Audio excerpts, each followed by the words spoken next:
प्यार का इंतजार भाग दो।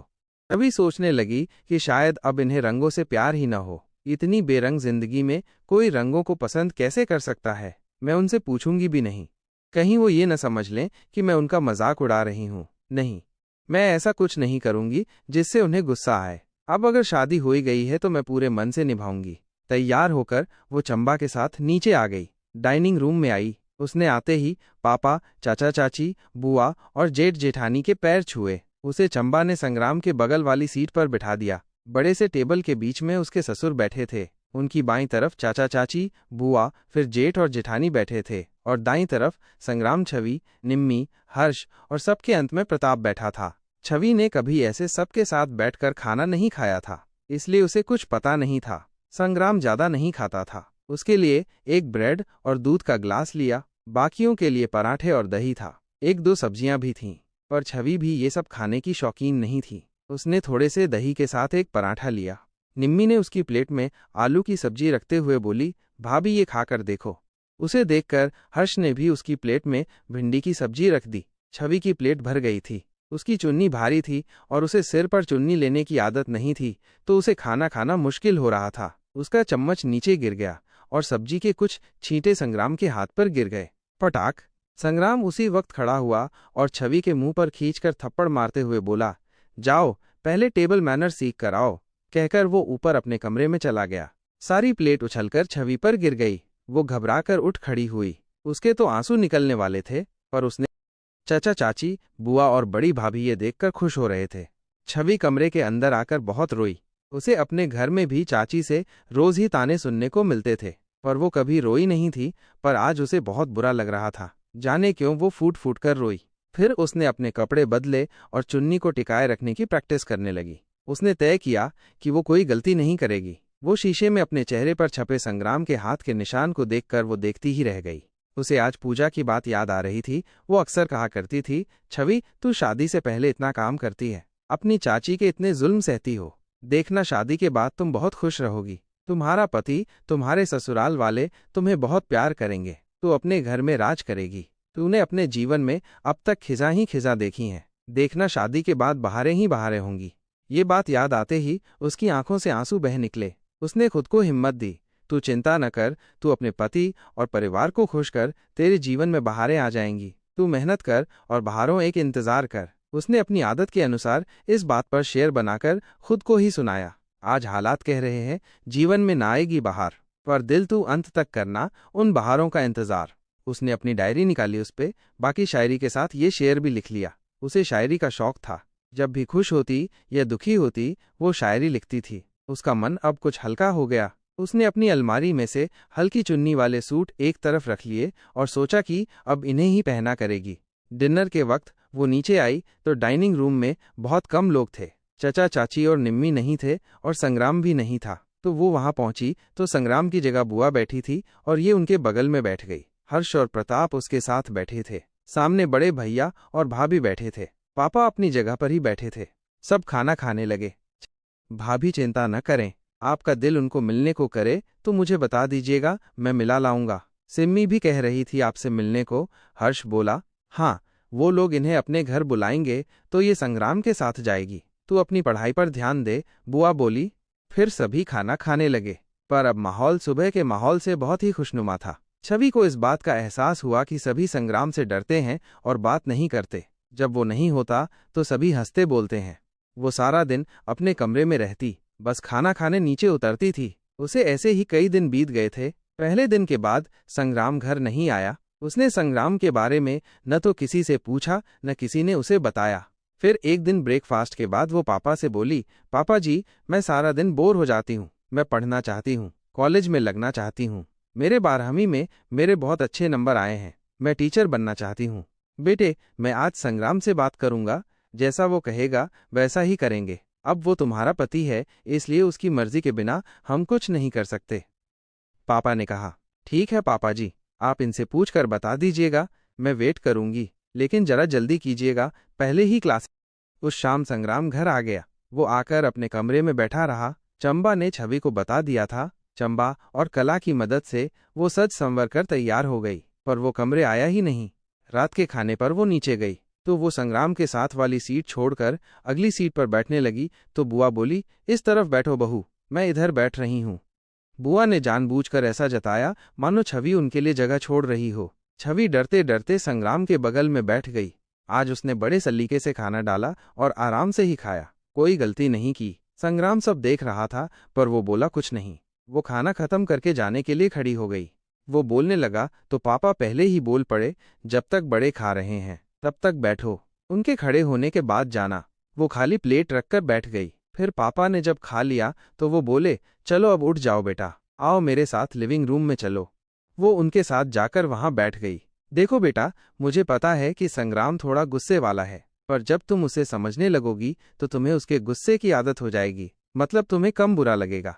पापा जी ने जितना समझा सके समझाया। फिर वो अपने कमरे में आ गई।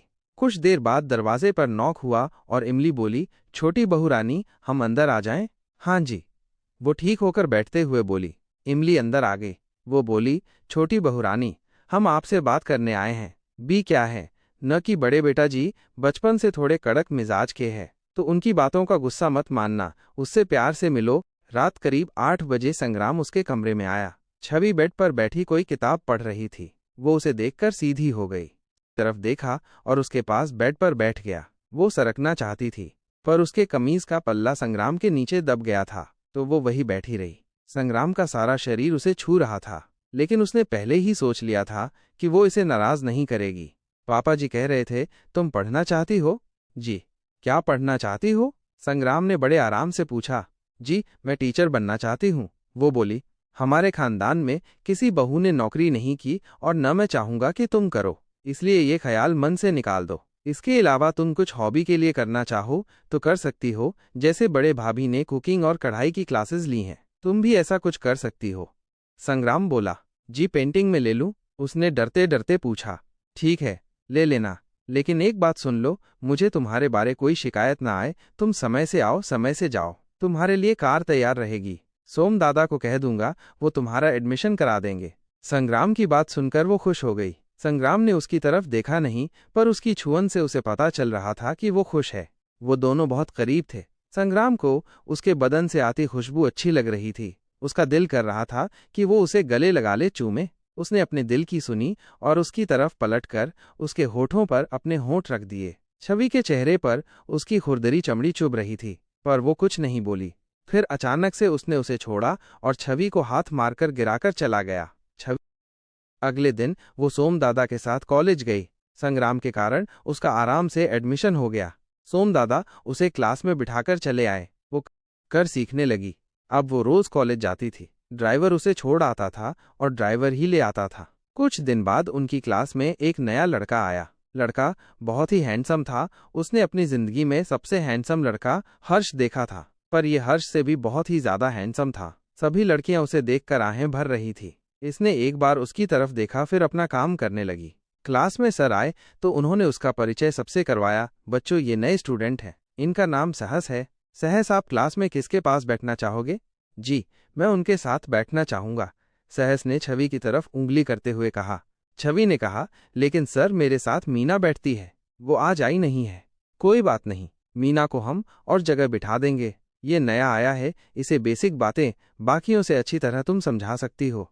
सर ने कहा। अब छवि भी कुछ न कह सकी। वो छवि के साथ बैठ गया और छवि उसे पिछला काम समझाने लगी। अगले दिन मीना आई तो सर ने उसे किसी और के साथ बिठा दिया। अब छवि के पास कोई चारा नहीं था, उसे उसी के साथ बैठना पड़ा। वो बातें बहुत करता था। छवि चुप रहना पसंद करती थी। वो छोटी छोटी बात छवि से पूछता। छवि तंग हो जाती, पर वो कुछ नहीं कर सकती थी। इस पर वो कहता, एक बात कहूं, गुस्से में तुम बहुत ही खराब हो, न तो चुप बैठते हो न बैठने देते हो। देखो, मुझे ये करना है, प्लीज मुझे पढ़ने दो। उसने हाथ जोड़कर कहा, अरे कहाँ कहाँ तारीफ करूं तेरी हंसी, तेरा ये घूर कर देखना, ये गुस्सा होना कमाल है, और तुम्हारी हंसी का तो कहना ही क्या, मैं तो तुमसे मिलकर मोक्ष पा गया। सहस ने उसकी तरफ देखते हुए कहा, तुमने सीखना है या नहीं? अगर सिर्फ बातें ही करनी है तो मुझे माफ करो, मुझे बातों में कोई इंटरेस्ट नहीं है, कहकर वो अपनी पेंटिंग करने लगी।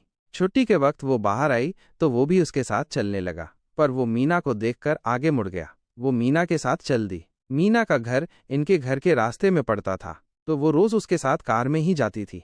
सहस एक बाइक लेकर आया। उसने उसके पास लाकर बाइक रोक दी। बोला, लिफ्ट चाहिए मैडम, फ्री राइड? जी नहीं, हमारी कार आती है हमें लेने। वो सामने देख रहे हो, ड्राइवर वेट कर रहा है। छवि को चुप देख मीना बोल पड़ी। फिर वो उसे वहीं खड़ा छोड़कर कार में बैठ गई। वो घर आकर सीधे अपने कमरे में चली गई। उसने अपनी अधूरी पेंटिंग कमरे में रखी और बनाने लगी। तभी वही जानी पहचानी आवाज आई, कॉलेज में थकी नहीं जो यहाँ भी आकर करने लगी? अच्छा, तुम्हें देखकर लगता है पढ़ाई में बचपन से ही ऐसी ही होगी, जिद्दी है ना? संग्राम बोला।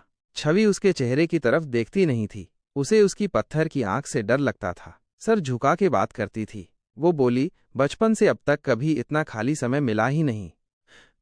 हाँ, मैं कुछ दिन के लिए बिजनेस ट्रिप पर जा रहा हूँ, अपना ध्यान रखना, कहकर उसने छवि की तरफ देखा। छवि भी उसकी तरफ ही देख रही थी। तुम्हें मुझसे डर नहीं लगता? उसे अपनी तरफ ऐसे देखते हुए वो बोला। नहीं, आप मेरे पति हैं, मेरा नसीब है, मैं आपसे क्यों डरूं?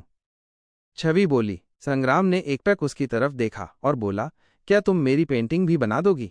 जी जरूर बनाऊंगी, छवि ने बिना सोचे कहा। संग्राम उसके करीब आया और उसे गले लगा लिया, फिर उसके माथे पर किस किया और चला गया। उस दिन के बाद संग्राम घर नहीं आया। वो कॉलेज जाती, अपना काम करती और वापस आ जाती। सहस उसे पहले ही की तरह बातों में उलझाता रहता, पर वो उसकी तरफ ज्यादा ध्यान न देती। Painting college.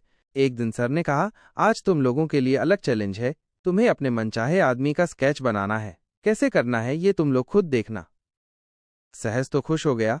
तुम मेरा स्केच बनाओगी? प्लीज, मेरे भी दिल को तस हो जाएगी। सहस ने देखा, हम कोई यूं ही नहीं है, हर कोई दीवाना है अपना। उसने छवि को चिढ़ाते हुए कहा। फिर उन लड़कियों से बोला, ठीक है, मैं मॉडल बनता हूं, तुम सभी मेरा स्केच बनाओ। उसके कुछ लड़के दोस्त और कुछ लड़कियां उसके सामने बोर्ड वगैरह रखकर बैठ गईं। वो बैठकर छवि को ही देख रहा था, पर छवि अपनी पेंटिंग बनाने में मस्त थी। उसने आंखें बंद की तो उसे संग्राम नजर आया। उसने उसका स्केच बनाना शुरू कर दिया। वो बार बार आंखें बंद करती और उसकी तस्वीर बनाती जाती। अंत में उसने देखा तो उसने हूबहू संग्राम की तस्वीर बना दी थी, पर उसने उसका साइड पोज ही बनाया था। उसने तस्वीर ऐसी बनाई थी मानो सच वो दोनों आमने सामने खड़े एक दूसरे की तरफ देख रहे थे। सब अपना अपना बनाकर एक एक कर दिखा रहे थे। किसी का भी स्केच इतना अच्छा नहीं था। वो बैठा बैठा थक गया था। वो उठा और छवि के पास आया। सभी उसका पीछे आ गए। छवि ने तस्वीर पर पर्दा डाल दिया था। उसने वो पर्दा हटाया तो वो हैरान रह गया कि इसने इतनी अच्छा स्केच बनाया है। लड़कियां भी उसके पीछे खड़ी देख रही थी। अरे ये तो सहस की ही फोटो है। तुम उस वक्त तो बड़े नखरे मार रही थी, अब तुमने भी इसकी तस्वीर बना दी और आधी अपनी भी इसके साथ लगा दी, पर ये इतना काला तो है नहीं। एक लड़की बोली। सहस अभी भी उस तस्वीर को ध्यान से देख रहा था। उसने छवि की तरफ देखा। तुम्हें ये किस एंगल से सहस लग रहा है? ये सहस नहीं है, पर मेरा सब कुछ है, कहकर उसने स्केच को ढक दिया। सहस भी हंसकर बोला, तुम इसकी पेंटिंग देखने लगे, अपनी बनाई हुई भी दिखाओ, मेरी किसने कैसा स्केच बनाया है। सब अपने अपने स्केच लाकर दिखाने लगी। सहस एक एक के स्केच देखता रहा, पर किसी का भी उसे पसंद नहीं आया। उसने कहा, छवि, क्या तुम मेरा भी स्केच बना दोगी? देखो, दोस्ती में इतना तो कर ही सकती हो। ये सबने तो पता नहीं किस किस की शक्ल बनाई। उसने कहा, छवि, क्या तुम मेरा भी स्केच बना दोगी? देखो, दोस्ती में इतना तो कर ही सकती हो। ये सबने तो पता नहीं किस किस की शक्ल बना दी। सबकी बनाई, बस मेरी जैसी एक भी नहीं बनाई। मुझे तुम्हारी बनाई सबसे अच्छी लगी। बना दो प्लीज, मैं अपने घर पर लगाऊंगा। वो छवि के पास आकर बोला, एक शर्त पर बनाऊंगी, तुम मेरा पीछा करना छोड़ दोगे। बोलो मंजूर। छवि ने देखा कि बाकी सभी चले गए हैं और वो दोनों ही उधर हैं, तो उसने उससे पूछा, ये कैसी शर्त हुई भला? तुम खूबसूरत हो, मैं तुम्हारी खूबसूरती की कद्र करता हूँ, तो क्या ये बुरी बात है? सहस बोला, मैं तुम्हें एक बात बताना चाहती हूँ कि जिसकी मैंने तस्वीर बनाई है, मैंने बताया ना कि वो मेरा सब कुछ है। इसका मतलब नहीं समझते तुम? इसका मतलब है वो मेरा प्यार, मेरी जिंदगी सब कुछ है। अब भी कुछ कहना है तो इसमें क्या है? तुम किसी को भी सब कुछ मानो, मैंने कब तुम्हें इस बात से रोका है? मैं तुम्हें अपना सब कुछ मानता हूँ, मेरा प्यार, मेरी जिंदगी सब कुछ। वो बेशर्मी से बोला, तुम ऐसे नहीं मानोगे तो सच कहूँ, ये मेरे पति हैं और मैं अपने पति को कभी धोखा नहीं दूंगी। छवि अकड़ के बोली, लगता है तुम्हारे माँ बाप ने इससे पैसे लिए होंगे, पैसे वापस नहीं कर सकते थे इसलिए उन्होंने तुम्हें बेच दिया, या कहूँ कि शादी का सौदा किया, नहीं तो इस जैसे से कौन शादी करता। वो मुंह बनाकर बोला, तुम मेरे पति के बारे में ऐसा नहीं बोल सकते। वो जैसे भी हैं मेरे पति हैं, तुम्हें कोई हक नहीं है तुम उनके बारे में कुछ भी बोलो। छवि ने गुस्से से कहा, देखो, किसी को भी पसंद कर सकता है। प्यार फालतू की बातें लेकर बैठ गई। वो बोला, अच्छा यही बहुत है कि तुम समझते हो। चलो ठीक है, मैं तुम्हारा स्केच बना दूंगी। कहकर उसने बैग उठाया और चली गई। वो मन ही मन संग्राम के बारे में सोच रही थी कि आज वो आएंगे, मुझे जाकर तैयारी करनी चाहिए। सहस उसे जाते हुए देख रहा था, वो वहीं खड़ा मुस्कुरा दिया। उसने घर आकर वो स्केच अपने बेड के पीछे लगा दिया। फिर वो खड़ी होकर उस स्केच को देखने लगी। उस ब्लैक एंड व्हाइट थीम वाले कमरे में ये ब्लैक एंड व्हाइट स्केच बहुत अच्छा लग रहा था। उसने स्केच में संग्राम को ध्यान से देखा, जाने क्यों उसे लगा कि ये सहस की तस्वीर है। उसी तरह के बाल, उसी तरह का नाक। कहीं उसके दिल में बसी फोटो सहस की तो नहीं, जो अब गलती से स्केच में आ गई। उसने आंखें बंद करके संग्राम के बारे में सोचा तो उसे वो ऐसा ही दिखा जैसा उसने स्केच में बनाया है। फिर उसने सोचा, हो सकता है लड़कियों की बातों के कारण उसे ऐसा लग रहा है। वो स्केच को देखकर सोच रही थी, आज ये आएंगे, जब वो स्केच देखेंगे कैसा रिएक्ट करेंगे। वो सोचकर मन में खुश हो रही थी। स्टडी में आपने कितने पैसे दिए थे उसे? संग्राम ने सोम दादा से पूछा। जी, बड़े सर ने ही 20 लाख देने को दिए थे, मैंने वो उसे दे दिए थे। सोम दादा बोले। 5 लाख उसने एक्सीडेंट का वक्त लिए थे, ये कहकर कि वो हम पर केस नहीं करेंगे। फिर कुछ महीने बाद इसने लड़की की शादी को लेकर पैसे मांगने शुरू कर दिए। मैंने इसके पापा की डेथ के टाइम पर इसे देखा था, मुझे ये अच्छी लगी थी, तो मुझे लगा कि हम इससे तुम्हारी शादी कर देते हैं। उसके लिए उसने 10 लाख मांगे, सो मैंने दे दिए। अब फिर ये और पैसे मांग रही है। ये औरत बहुत ही लालची है, पापा ने संग्राम को बताया। संग्राम ने गुस्से से कहा, आपने मुझे पहले क्यों नहीं बताया? ऐसे लालची। हाँ, मैं देखता हूँ, कहकर वो स्टडी से निकलकर अपने कमरे में चला गया। उसे बहुत गुस्सा आया। वो कुछ देर बैठकर सोचने के बाद छवि के कमरे में चला गया। संग्राम कमरे में आया, उसने देखा छवि बैठी किताब पढ़ रही थी। संग्राम को देखकर वो किताब रखकर खड़ी हो गई। संग्राम आकर बेड पर बैठ गया। उसने अपने पास बेड की तरफ इशारा किया और बोला, यहाँ बैठो। छवि बैठ गई। उसने पूछा, आप कुछ लेंगे? है क्या तुम्हारे पास देने को? आज तुमसे वो लूंगा जिसके लिए तुम यहाँ हो। एक वेश्या दे भी क्या सकती है? वो अपने भद्दे मुंह के साथ इस तरह की बात करते हुए और भी भद्दा लग रहा था। छवि देख रही थी, वो आज एक जानवर सा लग रहा था। उसकी आंखें लाल थीं। वो उसे ऐसे देखकर बहुत डर गई और बुरी तरह कांप गई। उसने बेड की चादर को अपनी मुट्ठी में भींच लिया। क्यों, आज पहली बार देखा है मुझे? तुमने शादी की है तो शादी का मतलब तो तुम्हें पता ही होगा। जब शादी प्यार के कारण हो तो वो लव मैरिज होती है, और जो घर वालों की मर्जी से हो तो वो अरेंज मैरिज होती है। लेकिन तीसरी शादी, जैसी हमारी शादी जिसमें दुल्हन पैसे देकर खरीदी गई, वो दुल्हन नहीं, वो वेश्या ही है जो पैसे लेकर हर रात किसी के साथ सोती है। तो तुमको वेश्या कहा तो हैरान क्यों हुई? 20 लाख देकर खरीदा है तुम्हें, अब पैसे तो वसूल करने ही हैं। उसने उसके चेहरे पर हल्के से हाथ फेरा और उसके सिर पर ली हुई चुनरी खींचकर दूर फेंक दिया। छवि चुपचाप बैठी उसे देख रही थी। वो पत्थर हो गई थी। उसकी आंखों से आंसू झरने की तरह बह जा रहे थे। संग्राम को उसके आंसुओं की कोई परवाह नहीं थी। वो जानवरों की तरह उस पर टूट पड़ा और उसके कपड़े कर तार करके उतार फेंके। वो उसी तरह बैठी रही। वो सारी रात उसके शरीर। अगली सुबह वो बेमन से कॉलेज जाने को तैयार हुई। उसके चेहरे और शरीर पर रात की वहशियत के निशान थे। उसने मेकअप से उन निशानों को ढक लिया। उसने सबके साथ बैठकर नाश्ता किया। संग्राम उसकी बगल में ही बैठा था। भाभी, मैंने आज किसी काम से आपके कॉलेज जाना है, इसलिए आप मेरे साथ ही चलिएगा। हर्ष बोला। नहीं, आज मैं खुद जा रहा हूँ, इसे छोड़ने तुम अपना काम करो। संग्राम बोला। वो चुप ही रही। बुआ और उसकी जेठानी उसे देखे जा रही थी, पर संग्राम के कारण बोली कुछ नहीं। अब चलो भी, तुम्हें कॉलेज छोड़कर मुझे काम पर भी जाना है। संग्राम उसे गुस्से से बोला। फिर वो कार में आकर बैठ गई। छवि के बैठते ही उसने कार चला दी। छवि का सिर डैशबोर्ड से टकरा गया। उसने जल्दी से सीट बेल्ट बांधी। वो सारे रास्ते कुछ नहीं बोले। कॉलेज आ गया था। वो उतरने लगी तो उसने रोका। मेरी बात कान खोलकर सुन लो। हर्ष को अपने जाल में फंसाने की सोचना भी मत। तुम जैसों का दीन ईमान सिर्फ पैसा होता है, किससे मिल रहे हैं ये भी नहीं सोचते। उसके सामने भोली बनना, हंस हंस के बातें करना। तुम्हें क्या लगता है किसी को पता नहीं चलता? वो उसकी बातें सुनकर रोने लगी। वो क्या कहती, कुछ ये अच्छा है, रोने लग जाओ ताकि लोग देखें तो समझें कि मैंने ही कुछ किया होगा। मुझे तुम्हारी ये भद्दी शक्ल नहीं देखनी, जाओ उतर जाओ। संग्राम ने गुस्से से कहा। वो कार से उतरते ही सीधे वॉशरूम गई। वहां उसने अपना चेहरा ठीक कर रही थी कि वहां मीना आ गई।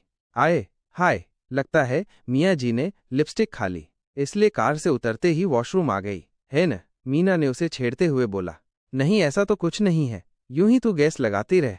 वैसे तुझे कैसे पता चला कि कार में मेरे पति थे? छवि ने खुद को संभालते हुए पूछा। इसमें कौन सी बड़ी बात है?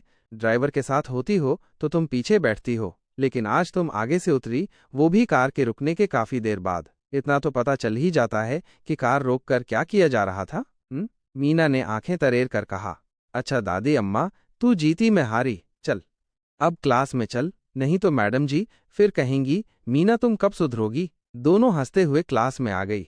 आज सहस नहीं आया था। उसे बड़ा अजीब सा खालीपन महसूस हो रहा था। बेशक वो उसे कुछ भी कहती रहे, पर आज उसे उसकी कमी खल रही थी। शाम होते होते वो पूरी तरह बोर हो गई थी। उसे लग रहा था मानो आज समय गुजर ही नहीं रहा। छुट्टी हुई तो वो मीना के साथ गेट के पास आ गई। ड्राइवर ने दरवाज़ा खोला, वो दोनों कार में बैठ गई। आज तू चुप चुप क्यों है? बस तबीयत ठीक नहीं है। मैं भी कहूँ शायद सहस को मिस कर रही है, मीना ने उसे छेड़ने के लिए कहा। छवि ने उसके कोहनी मार के ड्राइवर की तरफ इशारा किया कि ड्राइवर बैठा है। तो मीना ने, सर स्माइल क्यों कर रहे हैं? क्या मुझसे कोई गलती हो गई? वो बुरी तरह घबरा गई, पर उसे क्या पता था कि सर के कान में एयरपोर्ट लगे हैं। संग्राम ने पेपर साइन करके उसे वापस पकड़ा दिए, पर उसके चेहरे पर स्माइल वैसी ही थी। वो पेपर लेकर वहां से आ गई। संग्राम मुस्कुराते हुए काम करता रहा। उसका फोन बजने लगा।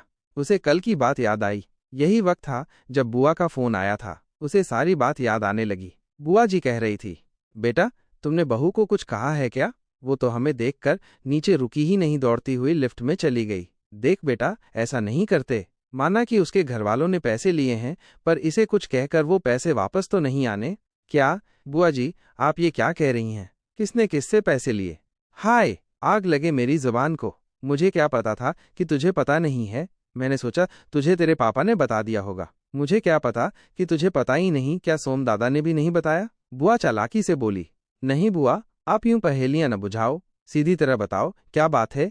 बेटा तेरे पापा बता रहे थे कि तेरे ससुराल वालों ने शादी के बदले पैसे लिए हैं, कोई 15 लाख के करीब। अब मुझे पूरा तो नहीं पता, पर मुझे लगता है वो अब और पैसे मांग रहे हैं। बुआ ने अपना तीर छोड़ा। मैं आज ही उनसे बात करता हूँ। देखना बेटा, मेरा नाम मत लेना, वरना तेरे पापा सोचेंगे मैंने चुगली की है। अब तेरी बात है तो तुझे तो पता होनी ही चाहिए। कहकर बुआ ने फोन बंद कर दिया। उसे सच में गुस्सा आया। उसने अपने असिस्टेंट ओम चड्डा को बुलाया। सुनो, कार निकालो, आज हिसाब किताब करने जाना है। सर सफ़र बहुत लंबा है, लगभग 6 घंटे लगते हैं। ओम बोला। फिर ऐसा करो, कल सुबह जल्दी निकलेंगे। देखें तो सही की है कैसे लोग, उसे भी ले चलेंगे। जी सर, सुबह 5 बजे निकलते हैं तो 11 बजे पहुंच जाएंगे। ओम बोला। संग्राम का घर। छवि जैसे ही घर के अंदर आई, उसने देखा कि बुआ और उसकी जेठानी लिविंग रूम में बैठी बातें कर रही थी। उसे देखते ही बुआ ने उसे आवाज लगाई, इधर आओ। वो उनके पास गई। जी बुआ जी, लगता है तुम भूल गई हो कि तुम भी इस घर की बहू हो। तुम घर के कामों में हाथ बटाया करो। बुआ बोली। जी कहिए बुआ जी, क्या करना है? जाओ, पहले कपड़े बदल लो, फिर आना। छवि जाने लगी तो बुआ बोली, रुको जरा, जाते जाते ये कप भी किचन में रख देना। छवि वापस मुड़ी और कप उठाकर किचन की ओर चल दी। रास्ते में ही चंपा ने उससे कप पकड़ लिया और बोली, आप ऊपर चलिए, कप मैं ले जाती हूँ। वो अपने कमरे में आ गई। वो कपड़े बदलकर नीचे लिविंग रूम में जाने लगी। उसे रास्ते में हर्ष मिला, जो इसे देखते ही आया।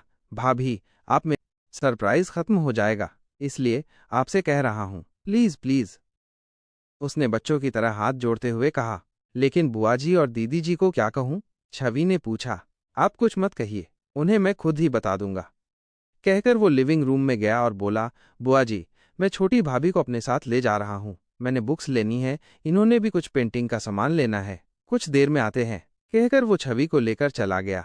बुआ ने उन्हें जाते देख मुंह सा बनाया और उसी वक्त उठकर अपने कमरे में आ गई। उन्होंने संग्राम को फोन लगाया। हेलो बेटा, ज्यादा बिजी तो नहीं है मेरा बेटा? मैंने डिस्टर्ब तो नहीं किया? नहीं बुआ जी, बताइए क्या बात है?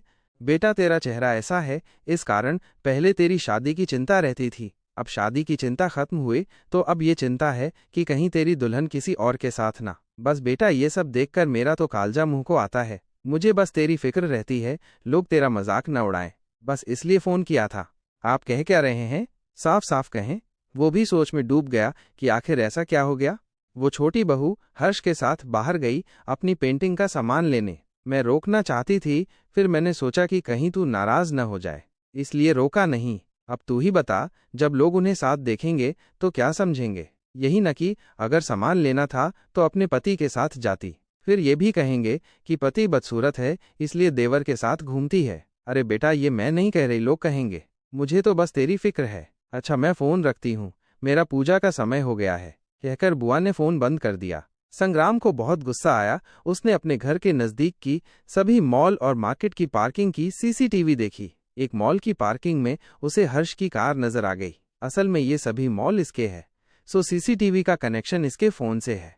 वो उठा और उसी वक्त उस मॉल में पहुंच देखने को कहा और बोला, देखो कितनी प्यारी लग रही है। शॉप में सब उनकी तरफ ही देख रहे थे कि कितनी प्यारी जोड़ी है। तभी संग्राम अंदर आ गया। सभी उसके वेलकम के लिए दौड़े और वो सीधा छवि के पास आकर उसे कमर से पकड़ लिया और उस ड्रेस को रखते हुए बोला, ये रंग मुझे अच्छा नहीं लगा, कोई और रंग दिखाओ। सेल्स गर्ल्स में भगदड़ मच गई कि पहली बार बॉस किसी लड़की को लेकर आया है। हर्ष उसे देखकर घबरा गया।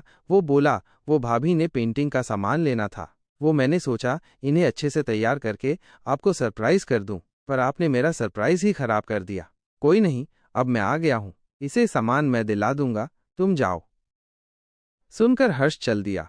छवि को महसूस हुआ कि उसकी कमर पर उसके हाथ का कसाव बढ़ रहा है। उसकी हिम्मत नहीं थी उसकी तरफ देखने की। वो सिर को झुकाए खड़ी हो गई। संग्राम को गुस्सा आ रहा था कि ये लड़की हर्ष के साथ इतना हंस हंस के बात कर रही थी और इसके आते ही ऐसे चुप क्यों हो जाती है। उसने उसके कान में कहा, तुम क्या लोगों को ये दिखाना चाहती हो कि मैं तुम्हें तंग करता हूं? अगर नहीं तो खुश दिखो।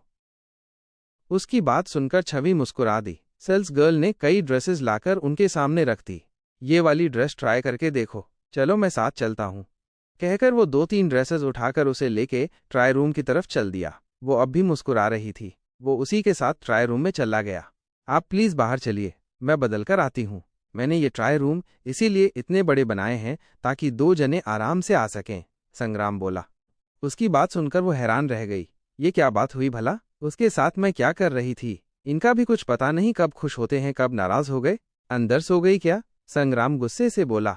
उसकी आवाज सुनकर वो जल्दी जल्दी कपड़े बदलकर बाहर आई। संग्राम ने देखा कि वो बहुत सुंदर लग रही थी। उसने वो और 2-3 और ड्रेसेस ली, फिर उसे पेंटिंग का सामान लेकर दिया। वो शॉपिंग करके वापस आ गए। संग्राम कार रोकता ही घर के अंदर चला गया और उसने छवि की तरफ मुड़कर भी नहीं देखा। छवि अपने सारा सामान अकेली उठाने लगी तो अंदर से चंबा और कला आकर उसका सामान पकड़ लिया। वो उसका सामान कमरे में रखकर वापस निकल आई। कला ने छवि को धीरे से कहा, अंदर सर बैठे हैं। छवि जल्दी से लिफ्ट में चली गई। वो कमरे में आई तो देखा संग्राम सोफे पर बैठा था। वो आकर बेड पर बैठ गई। क्या हर्ष बहुत हैंडसम है? जी, ये आप क्या कह रहे हैं? वो आपका भाई है तो मेरा भी भाई है। अगर आपको मेरा उससे बात करना नहीं अच्छा लगता तो मैं उन्हें नहीं बुलाऊंगी। बात बुलाने की नहीं है। अगर तुमने मार्केट से कुछ लेना है तो तुम मुझे कह सकती थी, चंबा या कला को कह सकती थी, बुआ जी को भी कह सकती थी, पर तुमने हर्ष को ही क्यों कहा? देखने वाले को लगेगा कि इसका पति बदसूरत है इसलिए अपने देवर के साथ घूमती है। संग्राम बोली जा रहा था। वो सामने बैठी रोए जा रही थी।